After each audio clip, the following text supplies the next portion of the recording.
and welcome back to my YouTube channel. So if you guys have seen this outfit already, it's because I'm filming 2 videos in one day. I filmed this video last year and you guys seem to really enjoy the concept of it, so I thought I'd do it again this year. I also just really enjoy looking back at this video for myself.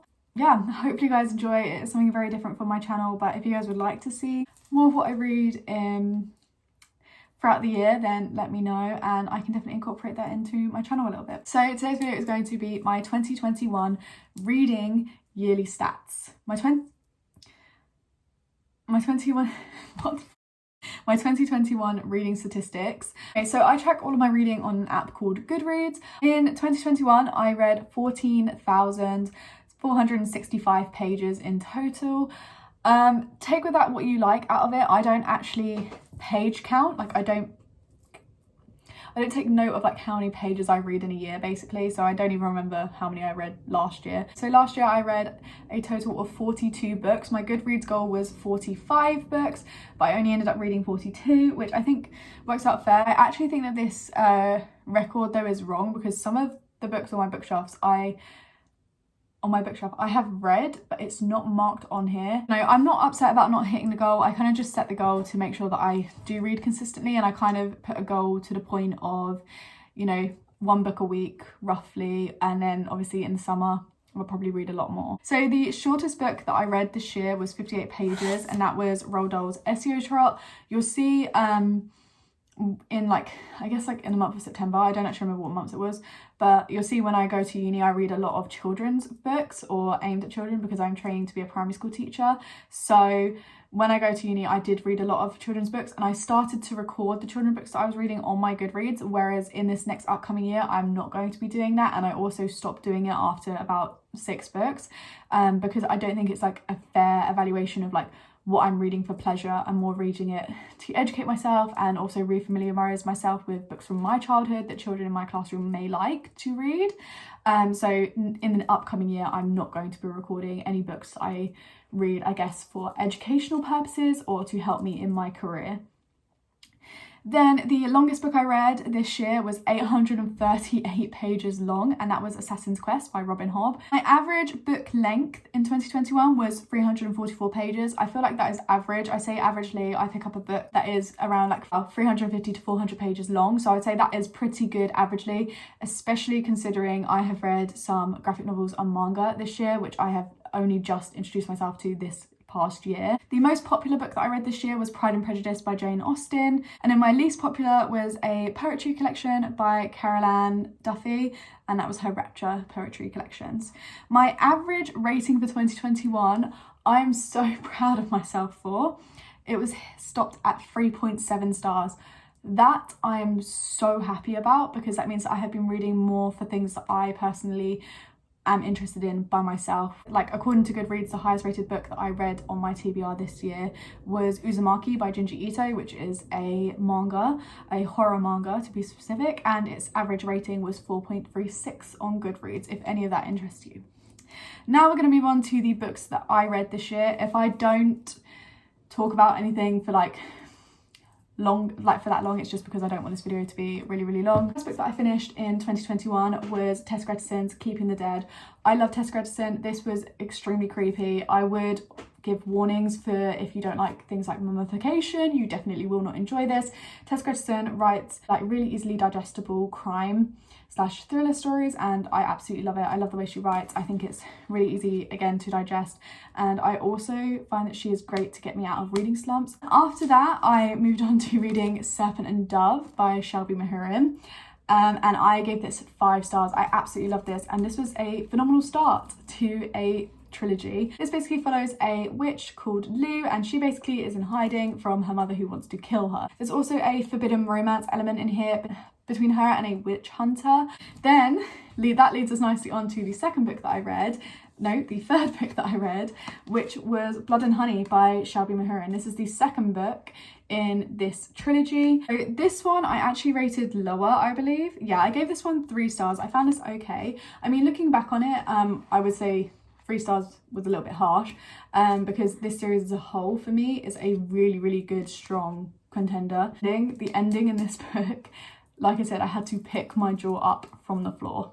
Read City of Bones by Cassandra Clare. This is the first book in the Mortal Instruments series from her.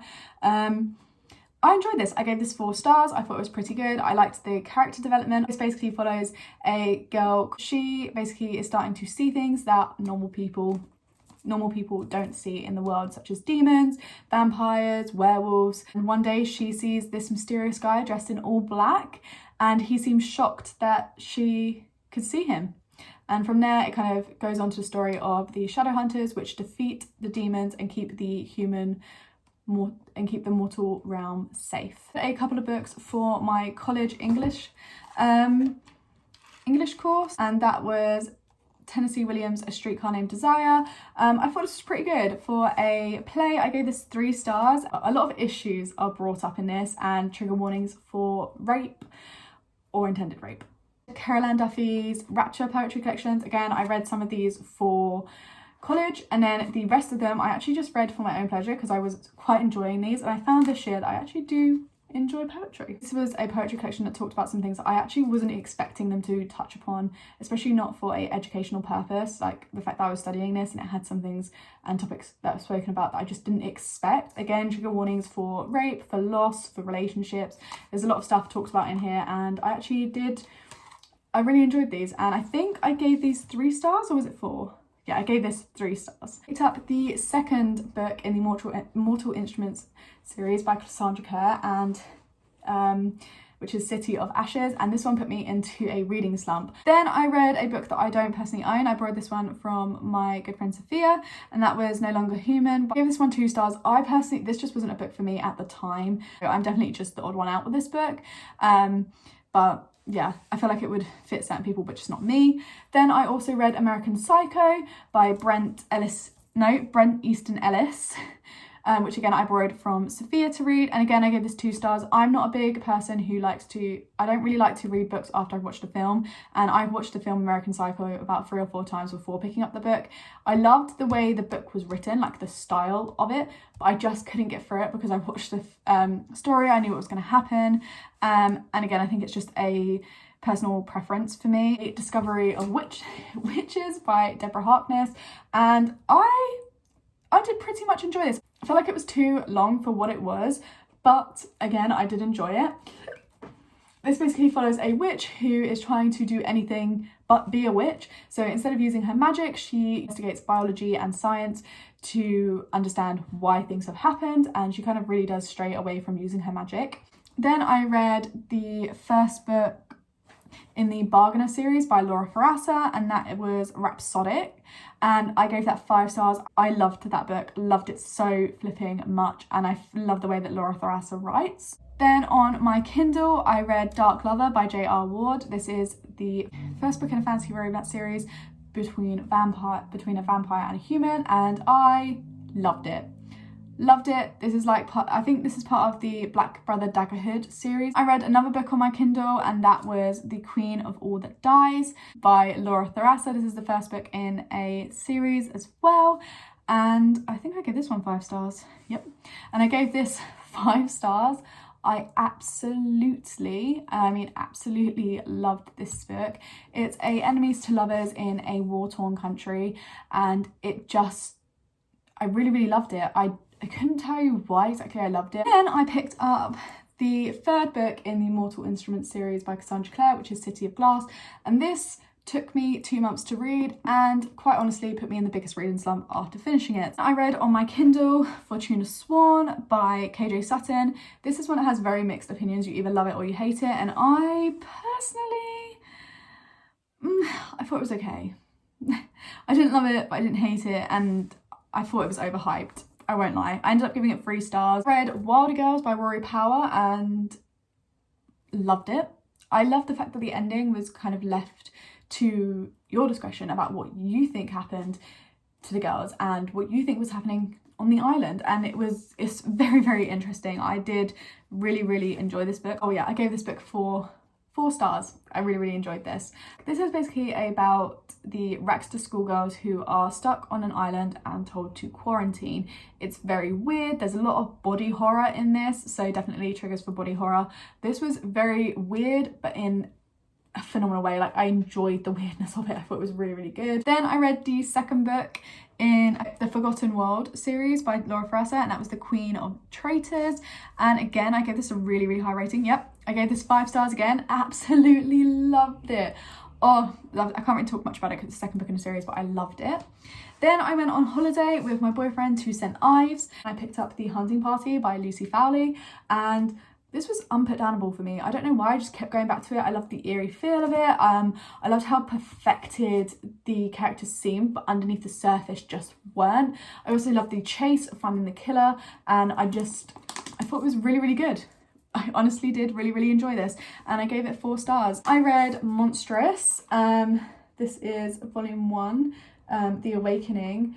I really, really loved this. I thought the art style also was just really, really pretty, and I actually do think I'll be continuing with this. This is my first ever graphic novel, and I did really, really enjoy it. I ended up giving it 4 stars. I read Black Butler by Jana Taposo, volume 1 of Black Butler. This is a manga about a badass butler. That's all I've got. Again, on my Kindle, I read The Stopover by Swan, and really, really enjoyed that as well. I think I gave that 4 stars, and I really, really enjoyed it. Again, romance. Then again, on my Kindle, I read the final book in the Forgotten World series, which is The Queen of All That Lives. And I thought this was a pretty good wrap up for a book. It's the only book in the series that I gave 4 stars, but I did think that it was really good for a wrap up book.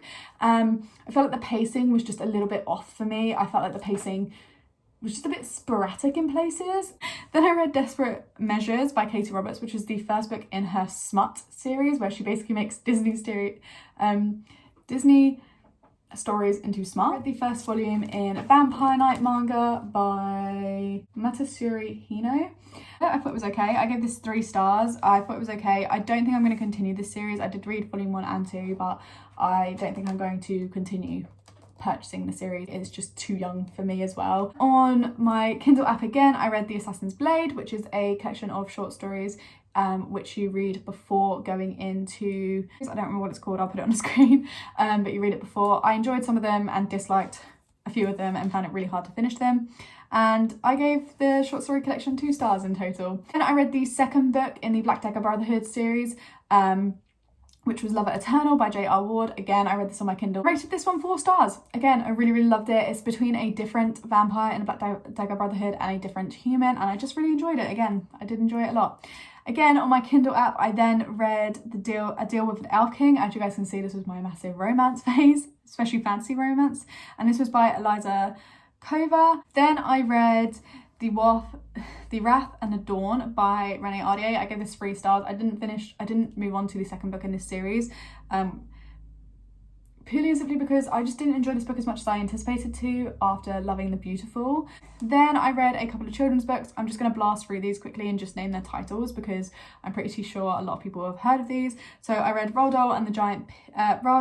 Dahl's James and the Giant Peach, Roald Dahl's SEO Trot. Then I read The Island at the End of Everything by Karen Millward Hargrave.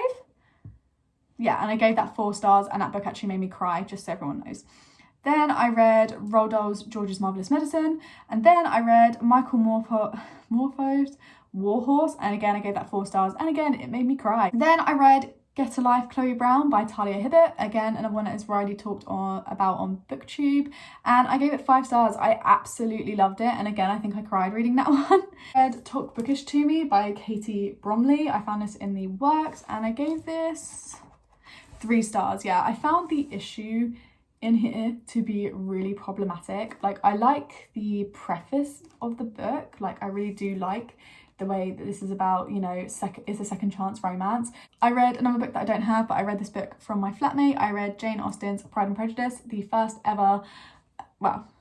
one of the first ever classics that I've read purely for my own enjoyment, and this proved to me that I can actually really, really enjoy classics, and I ended up giving this 4 stars. I really, really loved it, which is Gods and Monsters by Shelby Maherin. This is the 3rd and final book in the Serpent and Dove trilogy, and oh, this was a banger. This was a brilliant book for a roundup of a series, and I gave this one 5 stars as well. I really just enjoyed it. I feel like my enjoyment level really dictates a lot of my ratings. I read Uzumaki by Jinji Ito, which is a horror manga, and this basically is the horror of spirals, and I gave this 4 stars. I absolutely loved it. It reads more of a episodic kind of way. I read Assassin's Quest by Hobb, which is the 3rd and final book in the Farseer trilogy. This took me so long to read, like the whole year, and the reason for that is literally just purely and simply because I left this at home and I listened to the audiobook, and I don't really listen to audio that much, and it was my first audiobook that I've ever listened to. But I gave this one 4 stars and I really enjoyed this. I read The Notebook by Nicholas Sparks, and did I cry at this one? I probably did cry at this one, let's be honest. Nope. Yep, I definitely did. The ending was tragic. I was a little bit confused with when it flips, if you guys know what I mean. It kind of like flips at like the 150 page mark, it flips to a different timeline, and I was a bit confused at first, and then I kind of like registered in my brain what was actually going on. And yeah, I really liked this. I thought it was a beautiful story, and I rated it 5 stars. I really loved it, and I can't wait to watch the movie as well. Another poetry collection, I read Milk and Honey by Rappy, and I really loved this. Again, warnings for sex, for rape, for sex, for non-consensual sex, for makeups, for breakups, just there's a lot of consensual warnings here. But I thought this was really valuable, and again, I love the way that poetry can touch upon things like this, and I don't know, I feel like this holds a really sentimental value, like part, and also some of the drawings in here are a little bit crude, so you have been warned. I really enjoyed these, and I think I rated them 4 stars actually. Yeah, I rated these 4 stars, and I thought they were really good and really valuable. The final book that I read was Dr. Jekyll and Mr. Hyde by Robert Louis Stevenson, and this is a very short book that I finished it off, but this again was another classic that I read for pleasure this year, and I really enjoyed it. I really enjoyed it. I gave it 3 stars, and that is the 42 books that I read in the year of 2021. Now I'm going to spend ages putting these back on my bookshelves. But yeah, I really hope you guys enjoyed this video, and if you did, please like and subscribe to the channel if you're new in here. I'd like to see more videos from me, and I'll catch you guys all in my next one. Bye!